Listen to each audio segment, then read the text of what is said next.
बच्चों आपको पता है कि असिस्टेंट रेडियो ऑपरेटर की एग्जाम डेट अनाउंस हो चुकी है।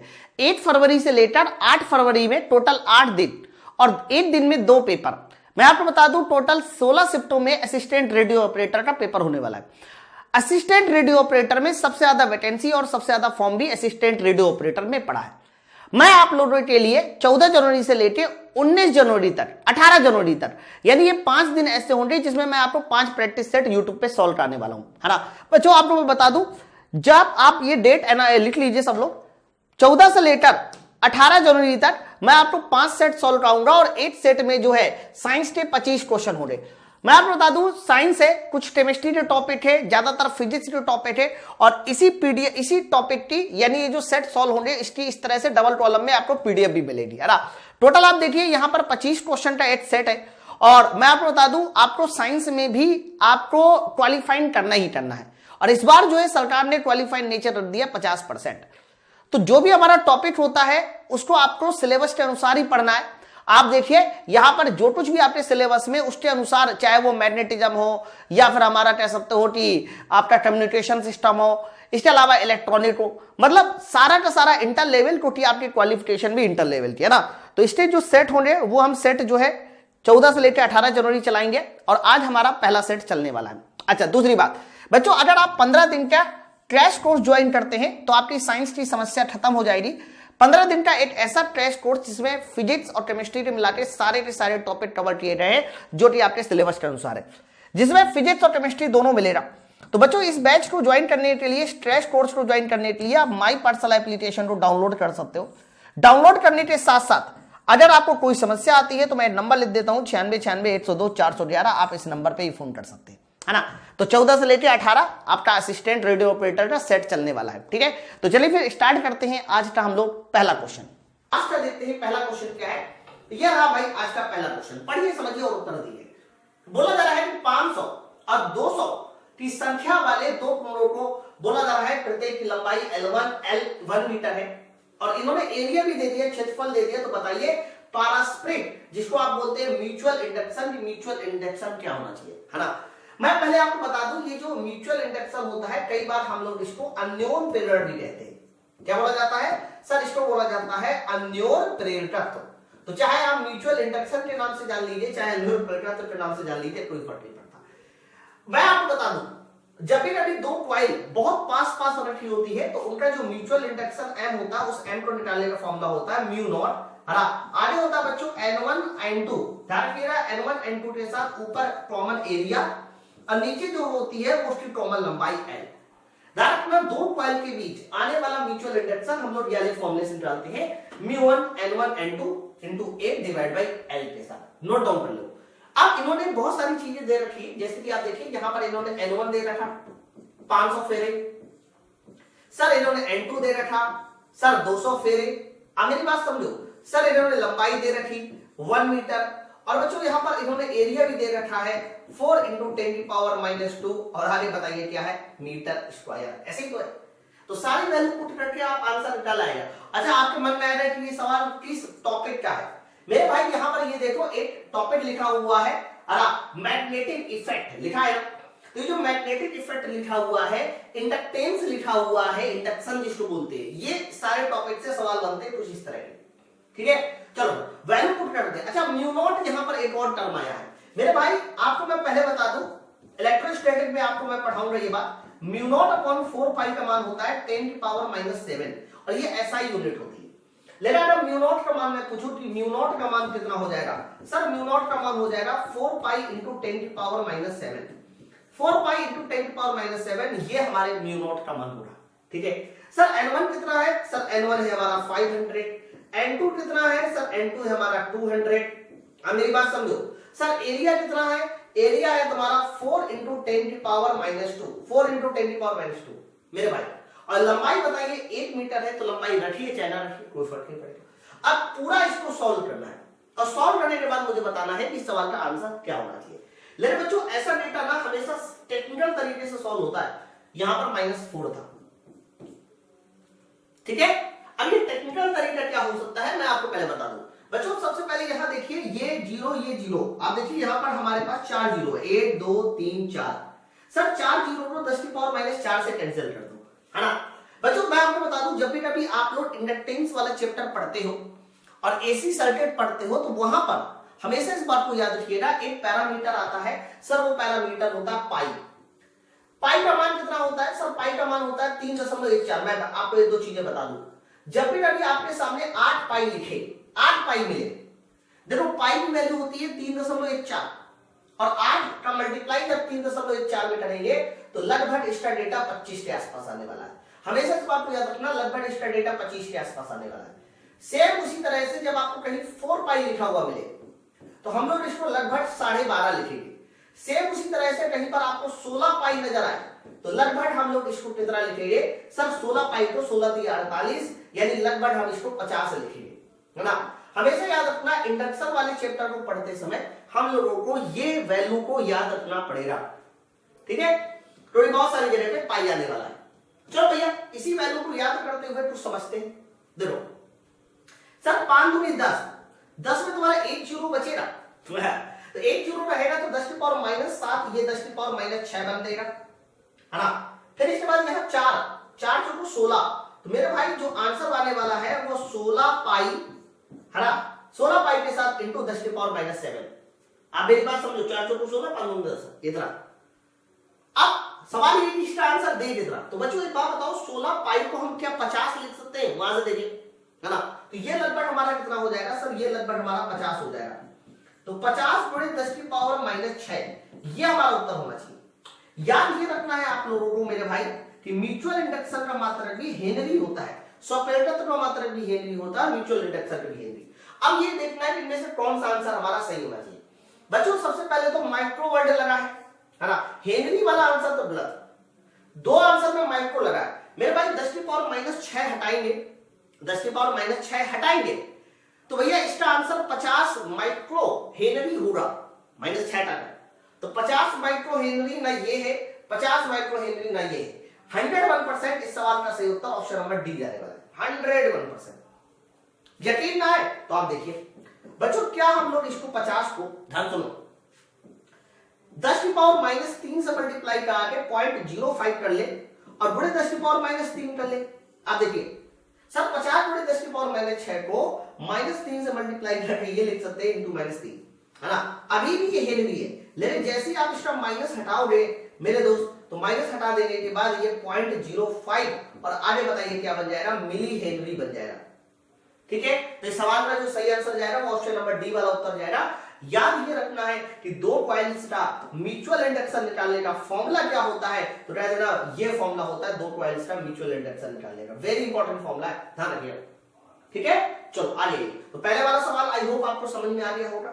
नेक्स्ट आइए अगला सवाल देखिए बच्चों, क्वेश्चन नंबर सेकंड देखिए क्या है।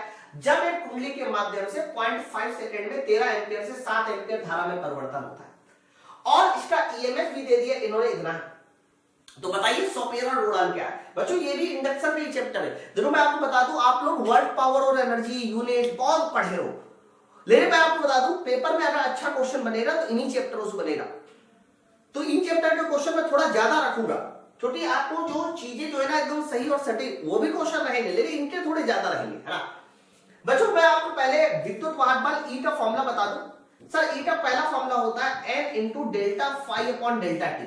जब फैराडे ने विद्युत वाहक बल दिया था, मतलब इंडक्शन नियम दिया था, उस समय उन्होंने विद्युत वाहक बल का फॉर्मूला दिया था E = -tan delta phi upon delta t. एक तो ये फॉर्मूला होता है। दूसरा अपना E निकालने का एक फॉर्मूला होता है L × di/dt या delta I upon delta T, है ना। तो ईएमएफ निकालने के हमारे पास ये 2 फॉर्मूले होते हैं, एक तो फ्लक्स परिवर्तन के पदों में, दूसरा I के पदों में। अब ये देख लिया करो तुमसे पूछा क्या है। सर आपने पूछा है मुझसे सॉपेरर गुणांक, है ना। बच्चों सॉपेरर गुणांक का मतलब होता है L पूछा जा रहा है, ठीक है भैया। अगर L पूछा है तो बताइए L का फॉर्मूला क्या होना चाहिए। सर E बराबर बताइए फॉर्मूला हो जाएगा L और आगे हो जाएगा डेल्टा I / डेल्टा T, ये हो जाएगा। ओके, तो E कितना है सर? E है 3 × 10⁻⁴ वोल्टेज दे दिया। सॉपेरर गुणांक आपसे पूछा है। सर यही बात धारा में परिवर्तन की, 13 एम्पियर से 7 एम्पियर हो गया तो 6 एम्पियर का परिवर्तन हो गया और समय तुम्हारा है 0.5 सेकेंड। ये देखो ऐसे होगा। मेरे भाई यहां से सॉल्व करके हम एल की वैल्यू को बहुत इजीली निकाल सकते हैं। 0.5 का मतलब होता है 1/2 और 6 में 0.5 का डिवाइड करेंगे तो ये 12 हो जाएगा, या फिर आप सीधा सीधा 3 से इसको कैंसिल कर दीजिए, 2 1/2 4। मेरे भाई एल का मान 4 ऐसे नीचे आएगा तो 1/4 गुणे 10⁻⁴ हेनरी ये होना चाहिए है। एल का वैल्यू 1/4 गुणे 10⁻⁴ हेनरी ये होना चाहिए। क्या कहोगे आप इसको मुझे बताइए। तो कहना क्या हम लोग इसको, अच्छा हेनरी में 25 लिया है तो कोई बात नहीं, क्या हम लोग इसको 100/4 ऐसा लिख दे और गुणे 10⁻⁶ हेनरी कर दे तो क्या कोई फर्क पड़ेगा आप मुझे बताओ? नहीं पड़ेगा ना। तो 100/4 बताइए कितना हो जाएगा सर? 100/4 25 हो जाएगा। अब 25 के साथ 10⁻⁶ भी लगा दो तो मेरे भाई ए इसका सवाल का सही उत्तर होना चाहिए। ठीक है, 25 गुणे 10⁻⁶ हेनरी के साथ ऑप्शन नंबर ए के साथ। मेरे भाई ये दोनों सवाल दोनों फॉर्मूले वेरी वेरी इंपॉर्टेंट है, मैं पहले बता दूं। ठीक है, वेरी वेरी इंपॉर्टेंट। नेक्स्ट आइए अगला। तीसरा नंबर सवाल लिखा है कि स्टेप अप ट्रांसफार्मर क्या करता है। देखो सबसे पहले मैं आपको बता दूं, दो तरह के ट्रांसफार्मर होते हैं, एक स्टेप अप होता है और दूसरा होता है step down. Sir step up क्या काम करता है? बच्चों स्टेप अप जो है वो वोल्टेज बढ़ाने का काम करता है।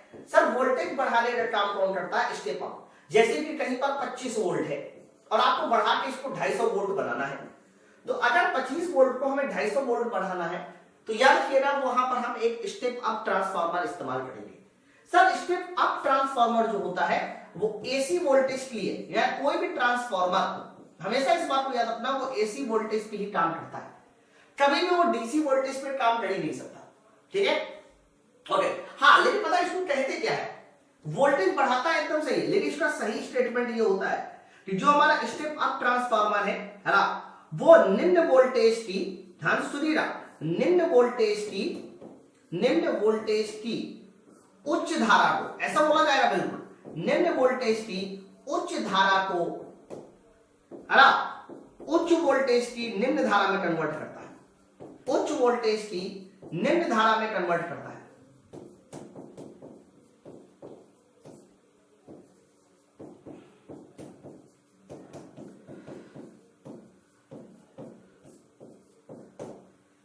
ठीक है, तो निम्न वोल्टेज की उच्च धारा को उच्च वोल्टेज की निम्न धारा में कौन कन्वर्ट करता है? ट्रांसफार्मर कन्वर्ट करता है।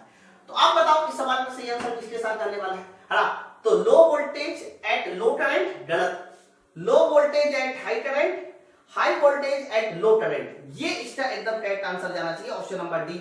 उच्च धारा पे कम वोल्टेज को कम धारा पे उच्च वोल्टेज में कन्वर्ट करता है। आप स्टेटमेंट देखिए ना, है ना। तो बच्चों इसमें ना थोड़ा डाउट हो सकता है, लेकिन इसका सही आंसर ऑप्शन नंबर डी होना चाहिए। चलो नेक्स्ट क्वेश्चन, अगला सवाल देखिए बच्चों। ये लो, अब आपके मन में आएगा कि यह सवाल भी, भाई देखो मैंने जो टॉपिक आपको दिखाया उसी टॉपिक के अनुसार ही मैं आपको क्वेश्चन सॉल्व कर रहा हूं। आप यहां साफ साफ देखिए तो एक टॉपिक लिखा हुआ है एसी करंट।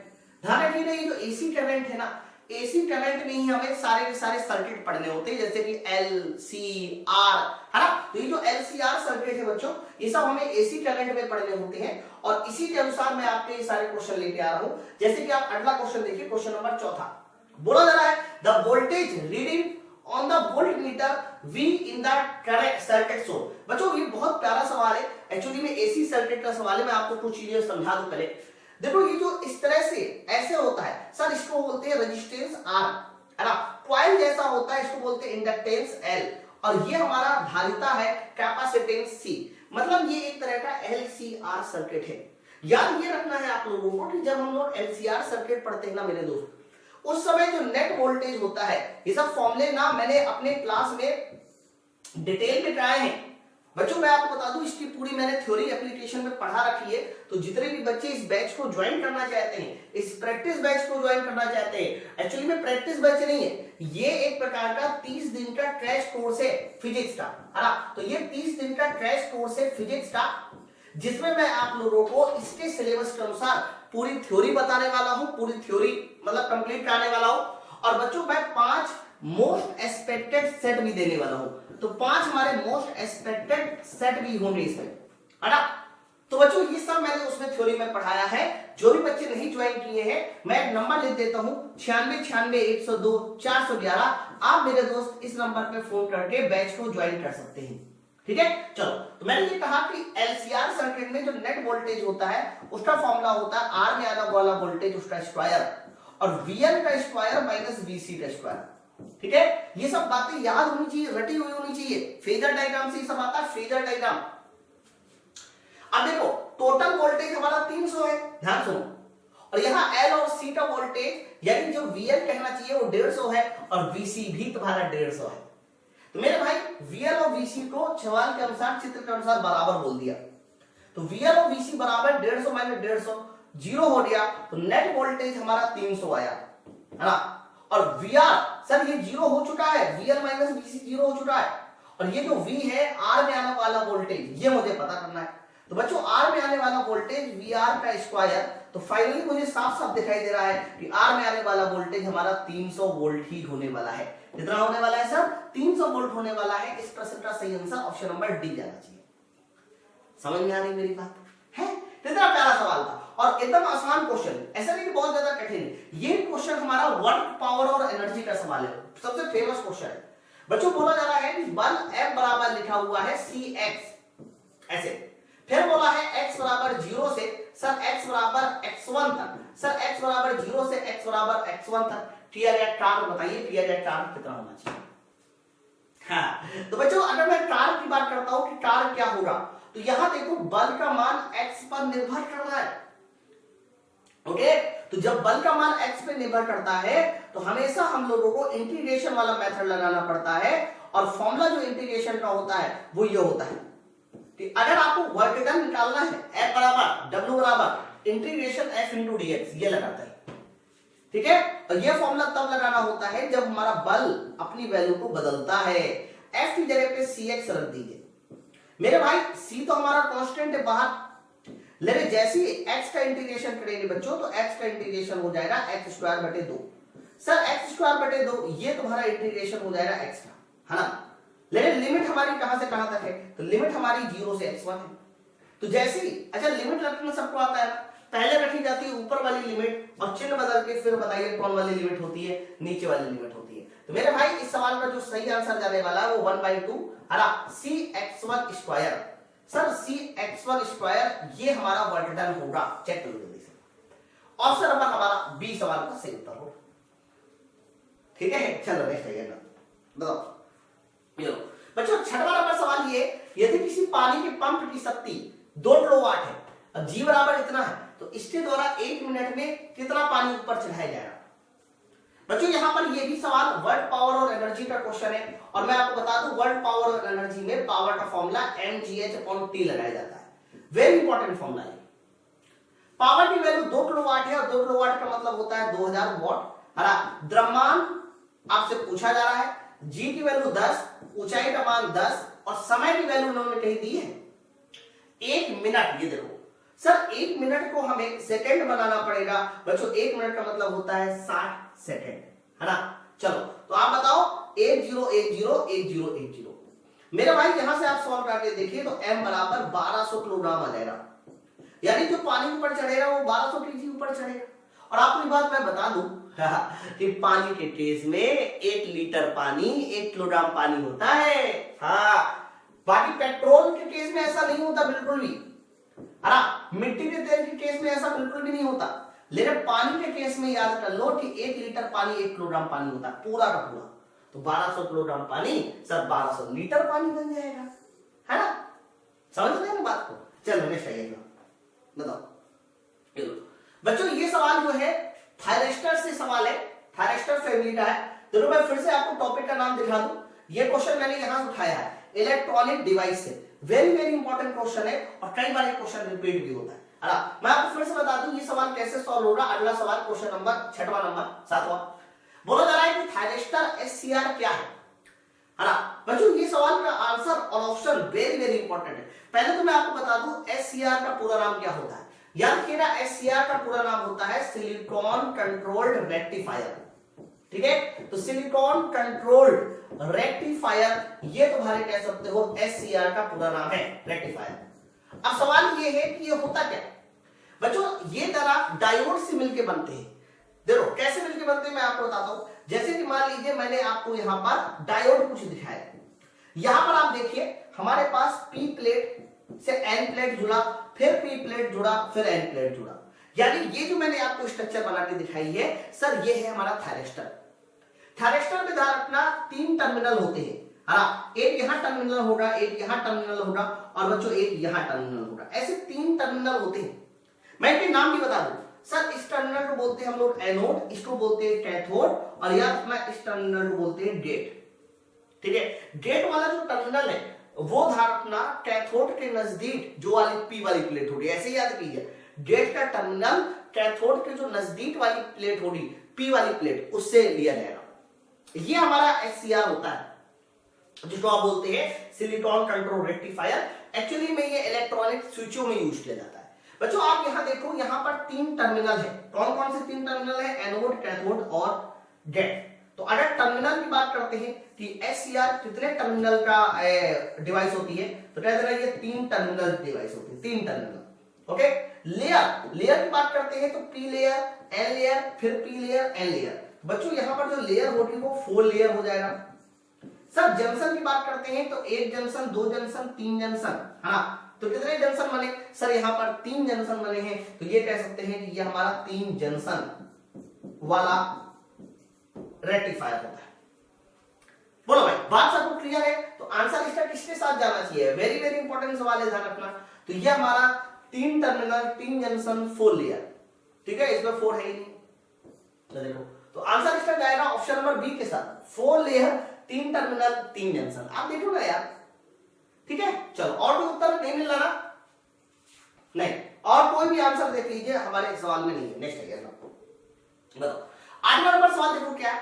वैक्यूम में 2 चार्ज प्लस 2 कूलम, वैक्यूम में 2 चार्ज प्लस 2 कूलम प्रत्येक को 2 मीटर की दूरी पर रखा जाता है, उनके बीच प्रतिकर्षण बल क्या होगा? बच्चों ये इलेक्ट्रोस्टैटिक का सवाल है। इलेक्ट्रोस्टैटिक में आपको पढ़ाया जाता है कि F बराबर फॉर्मूला होता है 1/4 पाई एप्सिलॉन नॉट, और आगे बताइए क्या हो जाता है, Q1 Q2 divide by r square, Q1 Q2 divide by r square. ये हमारा ध्यान रखना फॉर्मूला होता है तुम्हारा किसका? ये हमारे F का फॉर्मूला होता है। ठीक है, अब ध्यान से सुनो जो मैं बताऊं बच्चों, यहां पर ये जो 1/4 पाई एप्सिलॉन नॉट है, इसका मान होता है 9 × 10⁹ ये होता है ना। और इसके बाद Q1 Q2, सर Q1 हमारा 2 कूलम का आवेश है, Q2 भी 2 कूलम का आवेश है, और यहां देखिए बीच की दूरी 2 मीटर है। तो मेरे भाई 2 का स्क्वायर करना होगा ना। अब आपको साफ साफ दिखाई दे रहा होगा ना सर, ऐसा करने से 4 4 कैंसिल, आंसर जो जाने वाला है वो 9 × 10⁹। मेरे भाई हमेशा इस बात को याद रखना, ये हमारा आंसर किसमें जाएगा? सर ये आंसर जाएगा न्यूटन में। तो 9 × 10⁹ ये हमारा न्यूटन में जाने वाला है, ऑप्शन नंबर ए के साथ।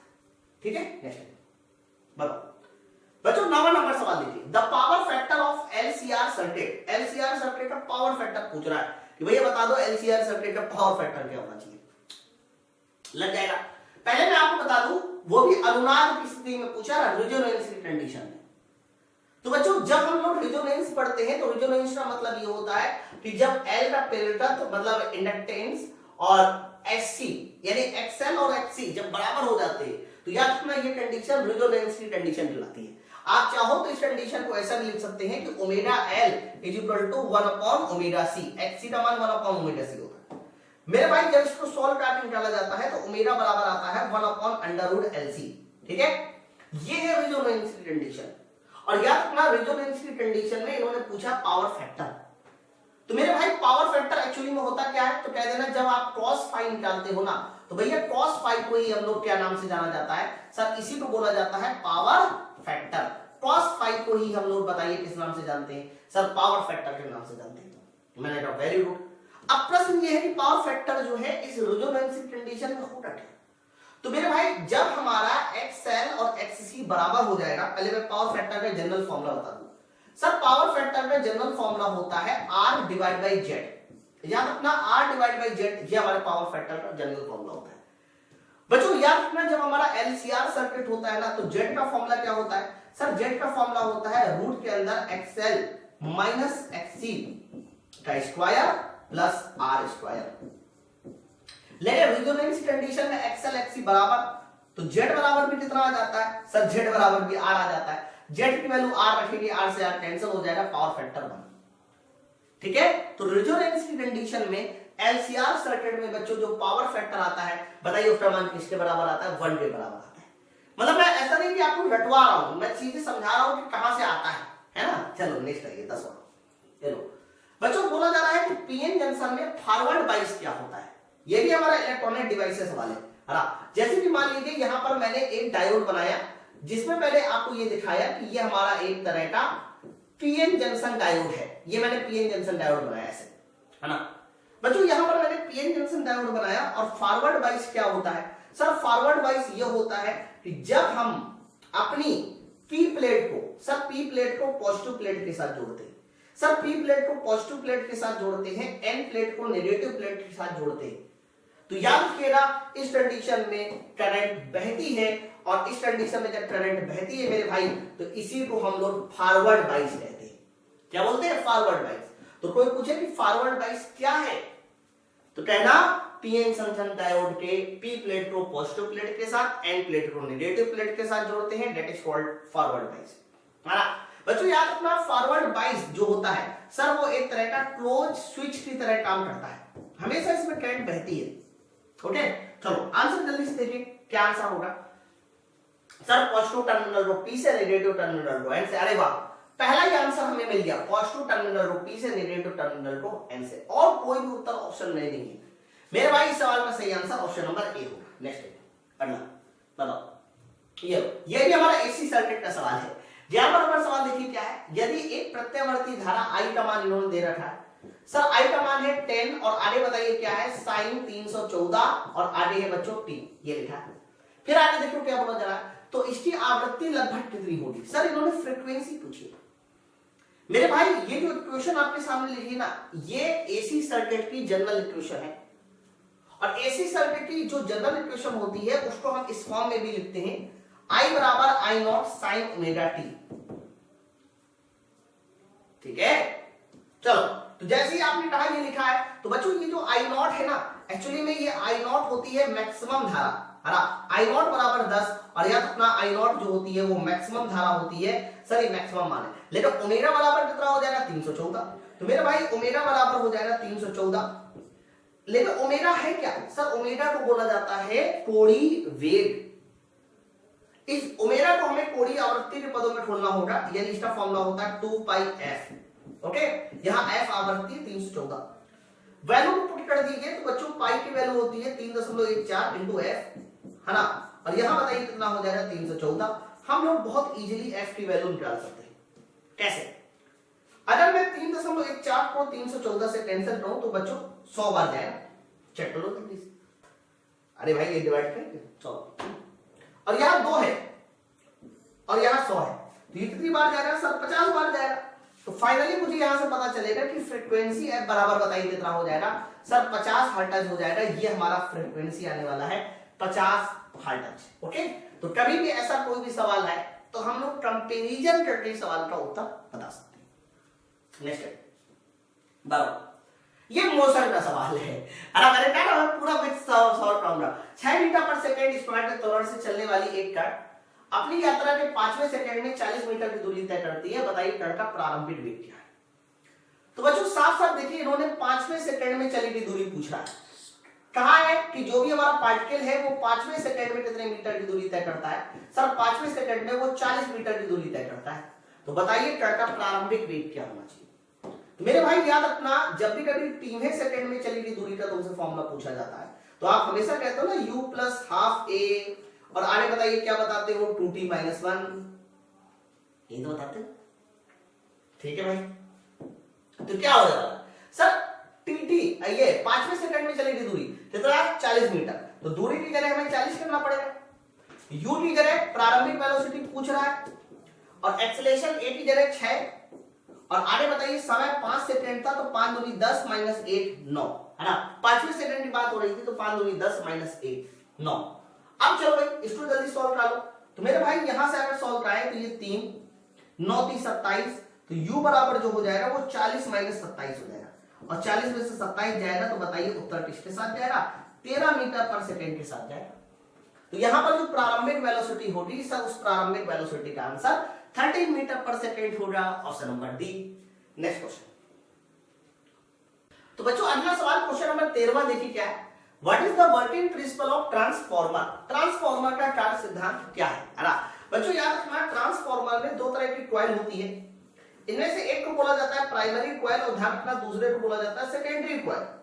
अब ये जो हमारा ट्रांसफार्मर है ना सर, ट्रांसफार्मर का एक ही सिद्धांत है, क्या है बच्चों, तो कह देना ये सिद्धांत होता है अन्योन प्रेरण। तो जो भी हमारा ट्रांसफार्मर है सर वो अन्योन प्रेरण के सिद्धांत पे काम करता है, म्यूचुअल इंडक्शन पे काम करता है। ट्रांसफार्मर हमेशा एसी सर्किट में काम करता है, कभी डीसी में नहीं। ओके, तो सेल्फ इंडक्शन पे काम करता है, नहीं सर गलत है। ट्रांसफार्मर अन्योन प्रेरण पे म्यूचुअल इंडक्शन पे काम करता है, यस, ऑप्शन नंबर बी हमारा सवाल का सही आंसर है। ठीक है, बाकी इनमें से कोई भी उत्तर ऐसा नहीं है जो इस आंसर को सही कर सके, तो ऑप्शन नंबर बी नेक्स्ट है अगला। बच्चों अगला सवाल देखिए क्या है, यदि कुंडली में बहने वाली धारा, ये हमारा कौन सा था 13, ठीक है, यदि कुंडली में बहने वाली धारा 30 एम्पियर को 0.1 सेकंड में शून्य कर दिया जाता है और प्रेरित ईएमएफ इतना है, तो बताइए उनके बीच में पारस्परिक म्यूचुअल इंडक्शन क्या है। यहां पर म्यूचुअल इंडक्शन पूछ रहा है मेरे भाई, जब हम लोग दो कॉइल को आपस में रखकर म्यूचुअल इंडक्शन निकालते हैं तो हमेशा अपना दूसरी कुंडली में वोल्टेज आता है, इसलिए ईएस बराबर लिखा जाता है। सर ईएस बराबर होता है mutual induction into delta IP. Primary coil में हमें धारा में परिवर्तन करना होता है, एक्चुअली में ये फॉर्मूला होता है कि जब आप प्राइमरी कॉइल में धारा में परिवर्तन करेंगे तो दूसरी कॉइल में हमें वोल्टेज मिलेगा। ठीक है, इसीलिए देखो इन्होंने लिखा ना ये बात कि प्राइमरी कॉइल में बहने वाली धारा 30 एम्पियर 0.1 सेकंड में शून्य कर दी जाती है, तो द्वितीय कुंडली में इतना वोल्टेज आ जाता है। तो बताइए प्रेरित विद्युत वाहक बल क्या है, फॉर्मूला है, आंसर हो जाएगा। तो मेरे भाई यहां पर बताइए कितना वोल्टेज आता है सर 1.5 वोल्ट। म्यूचुअल इंडक्शन मुझे निकालना है, और रही बात डेल्टा आईपी की, करंट कितना कम हो रही, तो 30 एम्पियर की करंट कम हो रही है, और यहां पर समय की वैल्यू कितनी है सर, समय की वैल्यू है 0.1 सेकंड। अब तो लगा लो। तो मेरे भाई अगर मैं इसको यहां से दशमलव हटाकर 1 जीरो बढ़ा दूं, ऐसे बढ़ा दूं हाँ, और ज्यादा दशमलव हटाकर भी 1 जीरो बढ़ा दूं, तो फाइनली मुझे पता चला कि m बराबर 15 डिवाइड बाई 3000 हो जाएगा। 15 डिवाइड बाई 3000 हो जाएगा। अब 15 डिवाइड बाई 3000 में बताइए हम क्या लिख सकते हैं, 3 5 15। बच्चों इसको जो लिखा जा सकता है वो 5 गुणे 10 की पावर -3 लिखा जा सकता है। सर 5 गुणे 10 की पावर -3 हेनरी, यही तुम्हारा म्यूचुअल इंडक्शन बनेगा, 5 गुणे 10 की पावर -3। अब बताओ 5 गुणे 10 की पावर -3 इनमें से कौन सा उत्तर हो सकता है, तो कह रहा एक ही आंसर हो सकता है सर 0.005, ये हमारा हेनरी के साथ, ऑप्शन नंबर सी नेक्स्ट है। बताओ 15वां नंबर, वेबर पर एम्पियर, थोड़ा गौर से देखिए, WB लिखा है फिर A की पावर -1 लिखा है, एक्चुअली में ये है क्या, तो कह देना ये वेबर पर एम्पियर है, A का मतलब एम्पियर होता है, तो वेबर पर एम्पियर बताइए इनमें से किसका मात्रक है। हाँ, तो आप में कोई भी चुंबकीय फ्लक्स तो नहीं कह सकता, क्यों नहीं कह सकता, क्योंकि चुंबकीय फ्लक्स फाई का मात्रक सिर्फ वेबर होता है, वेबर पर एम्पियर तो नहीं होता। और आपको ये बात पता है कि सेल्फ इंडक्शन और म्यूचुअल इंडक्शन, जिसको आप L कहते हैं और म्यूचुअल इंडक्शन को M कहते हैं, मेरे भाई इन दोनों का मात्रक सेम होता है हेनरी। अब इन दोनों का मात्रक सेम होता है वो भी हेनरी, तो वेबर पर एम्पियर 101% हेनरी को बोला जाता होगा, तभी ये देखिए आंसर कौन सा लगाना है, ऑप्शन नंबर बी उत्तर लगाना है। अब मेरी बात समझ में आता है ना, ठीक है।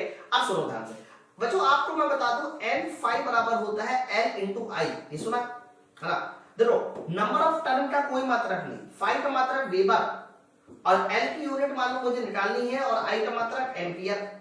तो आप मुझे बताओ यहां से L का मात्रक क्या बन जाएगा, वेबर पर एम्पियर बन जाएगा। और याद रखना ये जो वेबर पर एम्पियर है इसी को हम एक नाम से और जानते हैं मेरे दोस्त, बताइए वो नाम कौन सा है, तो कह देना वो नाम है हेनरी। ठीक है, तो वेबर पर ampere is also called Henry, इसी वजह से इस सवाल का सही आंसर ऑप्शन नंबर डी होना चाहिए। नेक्स्ट आइए बताओ, दो कुंडली के पारस्परिक प्रेरकत्व का गुणांक 6 मिली हेनरी है। ठीक है भैया, इन्होंने बोला है कि दो कॉइल का जो म्यूचुअल इंडक्शन है, सर म्यूचुअल इंडक्शन हेन की वैल्यू इन्होंने दे दी 6 मिली हेनरी, ऐसे बोल दिया। फिर बोला जा रहा है कि यदि एक में प्रवाहित होने वाली धारा 2 एम्पियर है तो दूसरे में प्रवाहित होने वाला वोल्टेज पूछे। बच्चों पहली वाली कॉइल में प्रभावित होने वाली इन्होंने धारा दे दी कितना, 2 एम्पियर दे दी धारा, तो बोला जा रहा है कि दूसरी कॉइल में देखो प्राइमरी कॉइल में बहने वाली धारा इन्होंने दी है। मैं पहले बता दूं, सर इन्होंने पहली कॉइल में बहने वाली धारा आईपी दिया है और दूसरी कॉइल में आने वाला वोल्टेज ईएस तुमसे पूछना है।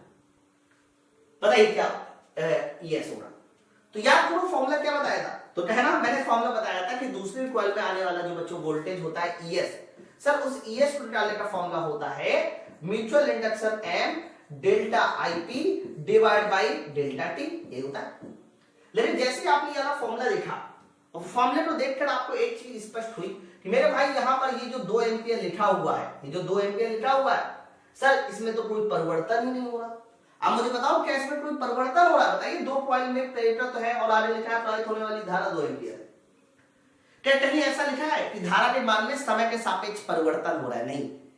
तो जब इन्होंने सिर्फ इतना बोल दिया कि पहली कॉइल में बहने वाली धारा 2 एम्पियर है, इसका सीधा सीधा मतलब ये है कि ये जो 2 एम्पियर दिया है ना सर आपको, ये 2 एम्पियर हमारा कांस्टेंट है, बस यही मतलब है।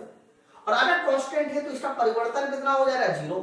और बच्चों मेरे अगर इसका परिवर्तन 0 आ गया तो बताइए दूसरी कॉइल में आने वाला वोल्टेज भी हमारा 0।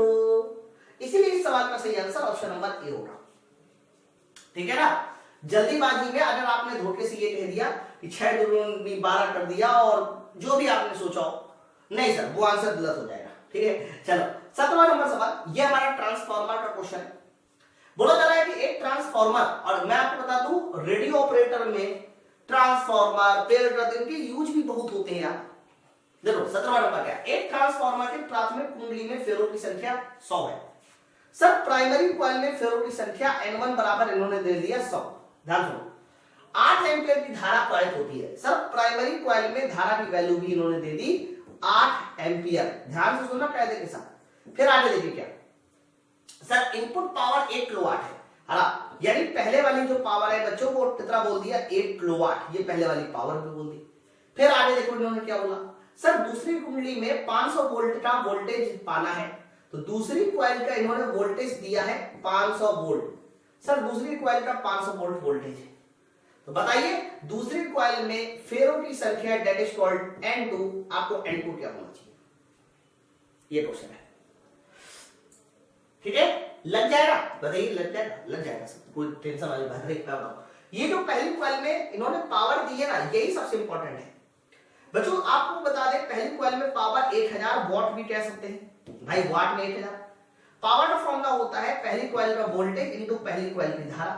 तो बच्चों यहां पर पहली कॉइल का वोल्टेज पता चल जाएगा 125 वोल्ट। ये देखिए हमने यहां से पहली कॉइल का वोल्टेज बता दिया कि पहली कॉइल का वोल्टेज इतना होगा।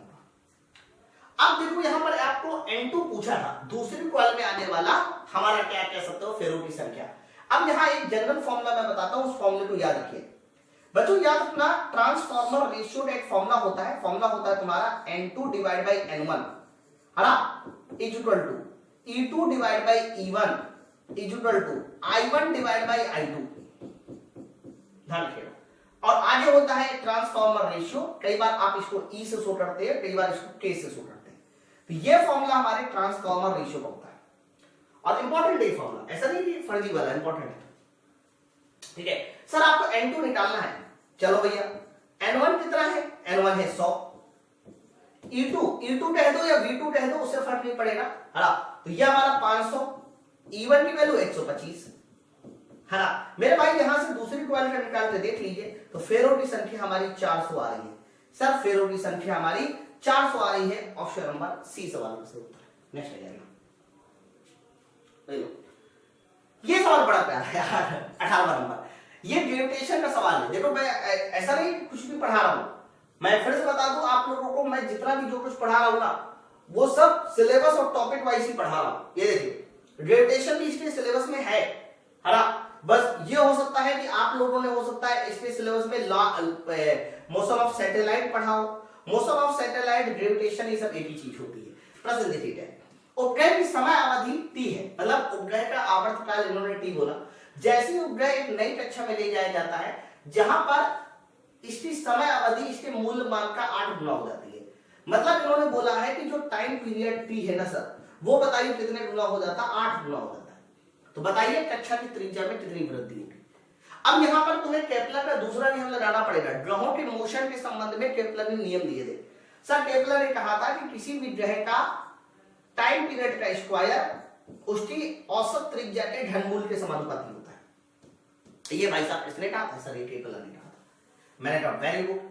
अब आप मुझे बताओ अगर मैं यहां से r पूछूं क्या होगा, तो क्या दे रहा r is directly proportional to t की पावर 2/3। आप चेक कर लो चाहे, ये 3 इधर आएगा। सर r को आपने कितना टाइम्स किया, t को कितना टाइम्स किया, 8 टाइम्स।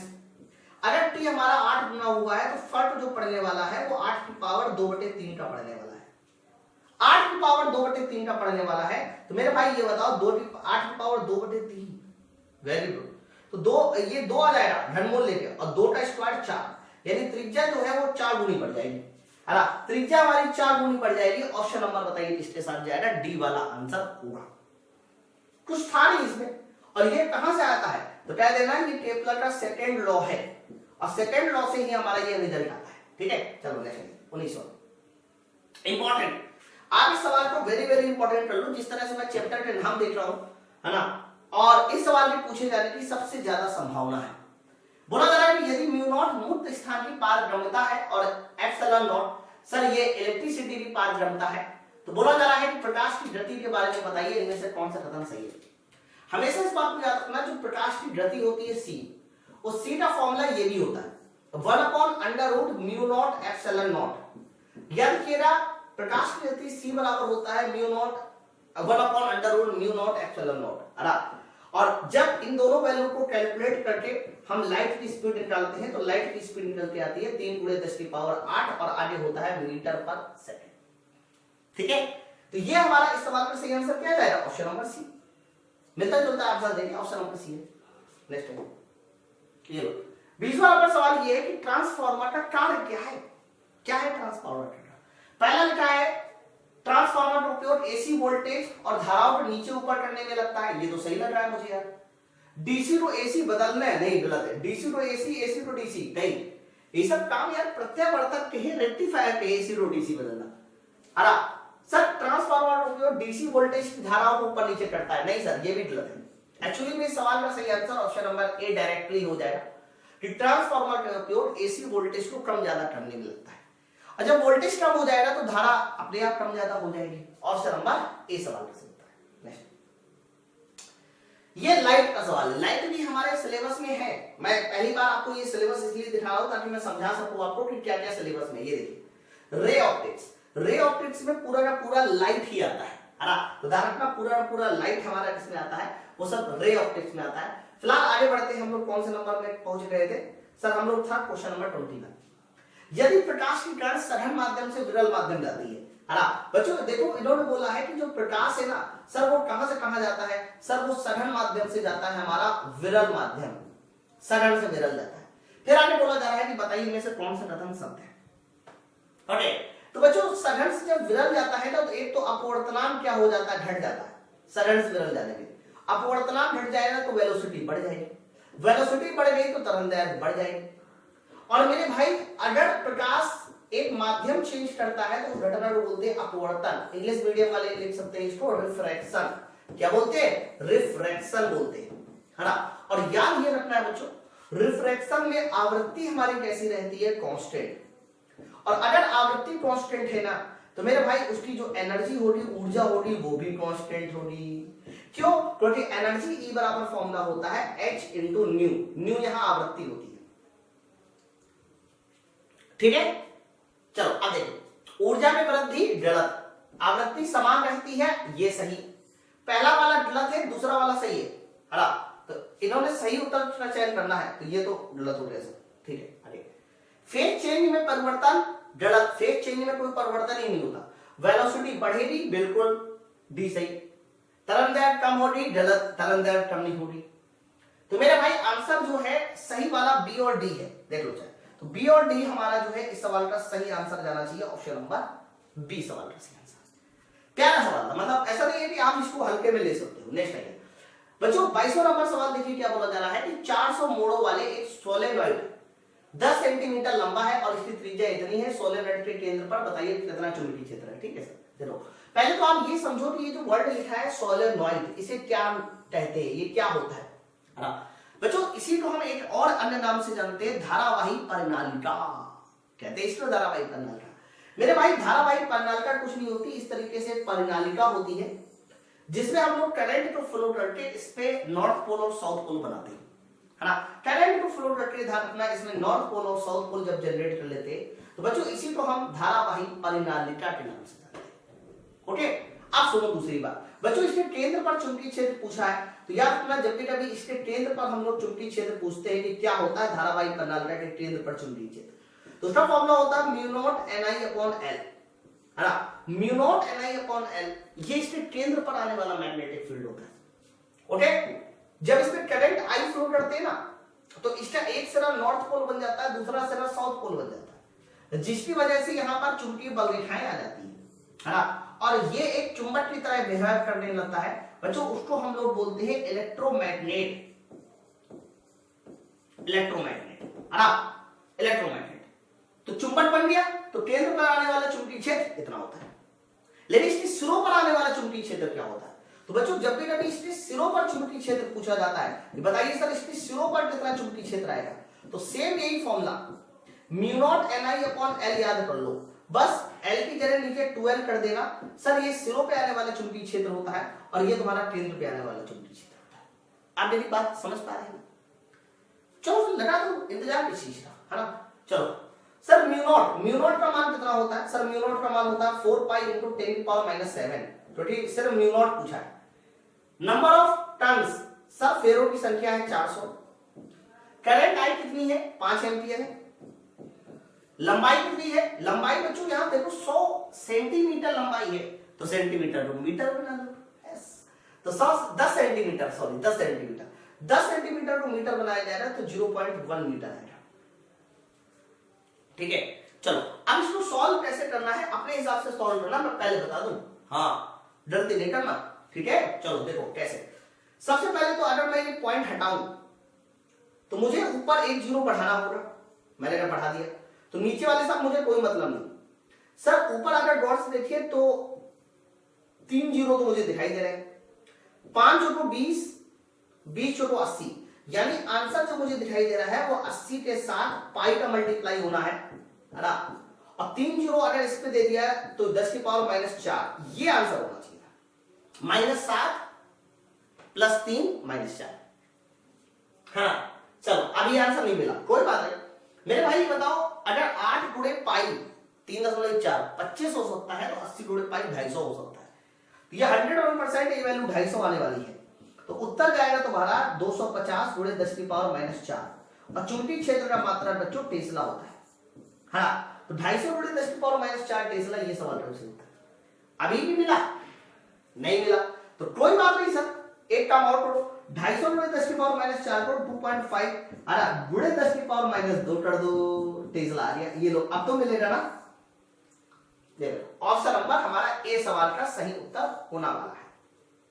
नेक्स्ट अगला सवाल देखिए बच्चों, अगला सवाल देखिए क्या बोला जा रहा है, 23वां नंबर, ये सवाल बढ़िया है, इन्होंने बोला है 23वें नंबर में किसी विद्युत हीटर के दोनों टर्मिनल में विभवांतर 220 वोल्ट है और इससे गुजरने वाली धारा 0.5 एम्पियर है, यदि दोनों टर्मिनल के बीच वोल्टेज को घटाकर 120 वोल्ट कर दिया जाए तो बताइए गुजरने वाली धारा क्या है। बच्चों इन्होंने कहा है कि अगर हम वोल्टेज को घटा के इतना कर दे तो बताइए बहने वाली धारा क्या है। मैं आपको पहले बता दूं, यहां पर इन्होंने कोई हीटर लिया है, उसके बीच का वोल्टेज पहले इतना था, धारा इतनी थी, वोल्टेज इतना हो गया तो धारा कितनी, ठीक है। तो आपको मैं बता दूं कोई भी हीटर ले लो, जब हम वोल्टेज कम ज्यादा करते हैं तो उसके रेजिस्टेंस पे फर्क नहीं पड़ता, और मैं आपको एक बार नहीं कई बार बता चुका हूं कि V डायरेक्टली प्रोपोर्शनल I होता है या I डायरेक्टली प्रोपोर्शनल V होता है। V बराबर क्या होता है फॉर्मूला, सर V बराबर होता है I × R। तो जब वोल्टेज को कम ज्यादा करोगे, अंदर का हीटर का वायर ही नहीं चेंज कर रहे हो, तो R हमारा कैसा हो जाएगा, सर R हमारा कांस्टेंट, ठीक है। चलो बाद वाली धारा I2 मुझे निकालना है, पहले वाली धारा है 0.5 एम्पियर, बाद वाली धारा I2 डायरेक्ट निकालो, तो बाद वाला वोल्टेज 120 वोल्ट, पहले वाला वोल्टेज 220 वोल्ट। आप इस डेटा को सॉल्व करके I2/I1 बराबर V2/V1 मैंने ये लगाया, ठीक है। चलो 1 0 से 0 0.5 का मल्टीप्लाई अगर मैं इसमें कर दूं तो 6 बन जाएगा, तो 6/22 आंसर जो आने वाला है I2 का वो 6/22 एम्पियर, ये हमारा सवाल का सही आंसर जाएगा 6/22 एम्पियर के साथ। चलो बताइए कितना। 6/22 पर देखिए उत्तर हमारा मिल गया ऑप्शन नंबर बी सवाल का सही आंसर है 6/22 एंड में। ठीक है, नेक्स्ट बताओ बच्चों अगला सवाल 24 नंबर, ये भी हमारा रे ऑप्टिक्स का क्वेश्चन है। सीता 1.5 मीटर लंबी है और अपना पूर्ण प्रतिबिंब देखने के लिए दीवार पे लगे समतल दर्पण के सामने खड़ी है। फिर आगे बोला जा रहा है कि समतल दर्पण की न्यूनतम ऊंचाई क्या होनी चाहिए ताकि सीता अपना पूर्ण प्रतिबिंब देख सके, है ना। तो बच्चों ध्यान रखिएगा, जब भी कभी कोई आदमी समतल दर्पण के सामने खड़ा होता है और ये वो चाहता है कि वो अपना पूर्ण प्रतिबिंब देख सके, है ना, तो हमेशा इस बात को याद रखना, अगर उस आदमी की हाइट अगर h मीटर है, कितनी है, h मीटर है आदमी की हाइट, तो याद रखना पूर्ण प्रतिबिंब देखने के लिए दर्पण की जो मिनिमम हाइट चाहिए वो h/2 चाहिए। दर्पण की मिनिमम जो हाइट चाहिए वो कितनी चाहिए, h/2 चाहिए। हालांकि h/2 से ज्यादा होगा तो भी वो प्रतिबिंब देख लेगा, लेकिन मिनिमम हाइट h/2 चाहिए। अब 1.5 मीटर लंबी है तो इसका आधा कितना हो जाएगा, तो मिनिमम जो है 0.75 मीटर चाहिए ही चाहिए। ठीक है, चलो नेक्स्ट आइए अगला बताओ बच्चों। अगला सवाल आपके सामने 25 नंबर, आपका लास्ट सवाल है, आपके पेपर में 25 क्वेश्चन ही आ रहे हैं साइंस के, हैं जो सिलेबस है आपका। प्रतिरोध के निम्नलिखित में कौन सा विन्यास एक्स वाई के बीच न्यूनतम प्रतिरोध है। उन्होंने बोला है कि बताइए एक्स वाई के बीच इन डायग्रामों में से किसमें न्यूनतम है। तो आप एक काम करो ना, हर एक में नेट रेजिस्टेंस निकाल लो। तो मेरे भाई यहाँ 3 को समांतर में लगाया गया है, यानी 3/3 हो जाएगा, समांतर में R/M होता है, तो यहाँ नेट रेजिस्टेंस 8 ओम।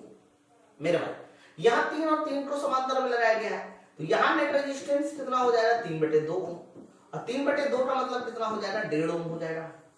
ये देखो सर, यहाँ 1 और 1 को पहला समान सीरीज में लगाया गया है, तो 1 और 1 को सीरीज में लगाया जाएगा, तो यहाँ 1 और 1 जुड़ जाएगा 2 ओम। आप मेरी बात समझ पा रहे हैं सर, यहाँ 1 को सर पैरेलल में लगाया गया है, सीरीज में लगाया गया है, सॉरी, तो यहाँ नेट रेजिस्टेंस हो जाएगा 3 ओम। अब प्रश्न देखो क्या था सर, प्रश्न ये था है कि एक्स वाई के बीच न्यूनतम प्रतिरोध, इन्होंने क्या बोला, न्यूनतम पूछा है भैया, न्यूनतम तो हमारा ऑप्शन नंबर ए है। ठीक है, तो सवाल का सही आंसर ऑप्शन नंबर ए। तो यहां पर मैंने आपको देखो 25 सवाल जो आपके एग्जाम में जिस टॉपिक में नीड है, असिस्टेंट रेडियो ऑपरेटर, वो मैंने सॉल्व किया।